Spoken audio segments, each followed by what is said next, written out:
It's not the size of the diamond that determines your value. When my husband asked me to marry him, he was in the middle of a financially devastating divorce process. At the time, a promise ring was all he could afford. But when he got down on one knee, it became clear to me in an instant my worth was never tied to the size of a diamond. I was thrilled. Years later, after we were married, he took me into a jewelry store and told me to show him a ring I liked. I remember feeling a little uneasy standing in the engagement section. When I finally chose one, I handed it back. And he smiled and handed it right back to me. Confused, I looked at Ryan and said, "What?"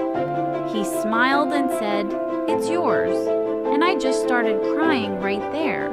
What I didn't know was that days before, he had already gone into that same store, picked out the exact ring he believed I would love, and paid for it. And somehow, out of all the rings in that store, I chose that exact one. He knew me that well. That moment was subtle, but incredibly powerful. He didn't add pressure during a difficult season. He waited until the timing made sense. But even before the diamond, he had already shown me something greater. The promise ring told me who I was to him.